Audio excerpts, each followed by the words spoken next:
আসসালামু আলাইকুম প্রিয় দর্শক, সকলকে আমন্ত্রণ জানাচ্ছি বাংলার জানালায়। দেশের রাজনৈতিক অঙ্গনে জাকাত ও চাঁদাবাজি নিয়ে মন্তব্য ঘিরে সৃষ্টি হয়েছে নতুন বিতর্ক। একদিকে জাকাত ব্যবস্থাপনার মাধ্যমে দারিদ্র্য বিমোচনের আশাবাদ ব্যক্ত করেছেন প্রধানমন্ত্রী তারেক রহমান। অন্যদিকে টকশোতে বিতর্কিত মন্তব্য করে সমালোচনার মুখে পড়েছেন বিএনপির সংরক্ষিত নারী আসনের এমপি নীলোফার চৌধুরী পরি। প্রিয় দর্শক, গত 7 মার্চ রাজধানীর রাষ্ট্রীয় অতিথি ভবন যমুনায় আয়োজিত এক ইফতার মাহফিলে প্রধানমন্ত্রী বলেছিলেন, পরিকল্পিতভাবে জাকাত বিতরণ করা গেলে 10 থেকে 15 বছরের মধ্যে দারিদ্র্য কমানো সম্ভব।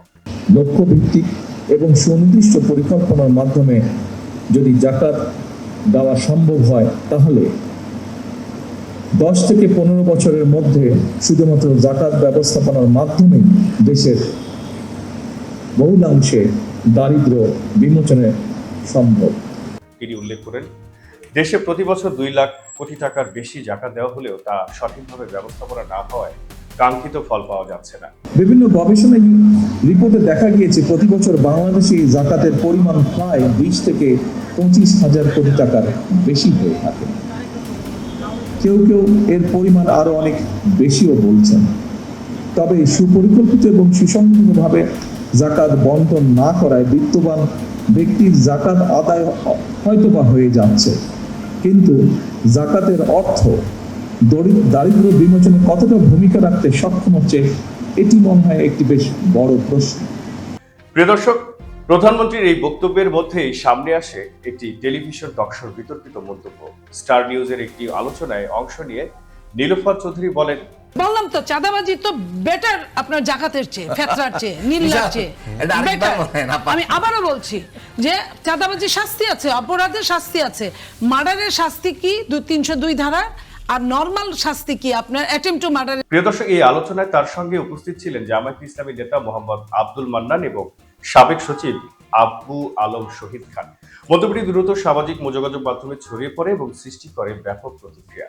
আপনার কি 2টা হাত নাই, 2টা পা নাই? আপনার ব্রেন কাজ করে?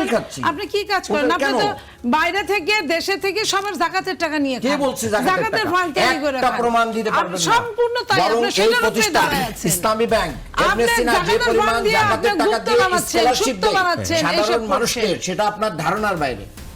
প্রিয় দর্শক, ভিডিওটির একটি সংক্ষিপ্ত অংশ প্রকাশের পর সেটি ভাইরাল হয়। লাখো ভিউ, হাজারো মন্তব্য ও শেয়ারের মাধ্যমে বিষয়টি জনমনে আলোচনার কেন্দ্রবিন্দুতে চলে আসে। এ নিয়ে প্রতিক্রিয়া জানিয়েছে বাংলাদেশ ইসলামী ছাত্র শিবির। সংগঠনটি একে ধর্মীয় অনুভূতিতে আঘাত হিসেবে উল্লেখ করে বক্তব্য প্রত্যাহার ও ক্ষমা চাওয়ার আহ্বান জানিয়েছে। একই সঙ্গে জামায়াতে ইসলামীর পক্ষ থেকেও এই মন্তব্যের সমালোচনা করা হয়েছে এবং আনুষ্ঠানিকভাবে দুঃখ প্রকাশের দাবি জানানো হয়েছে।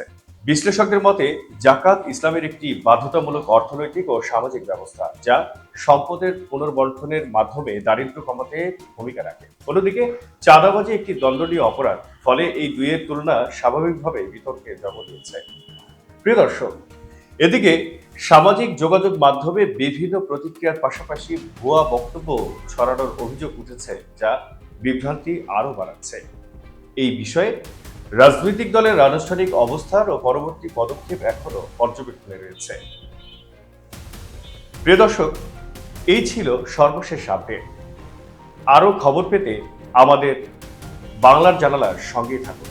আল্লাহ হাফেজ।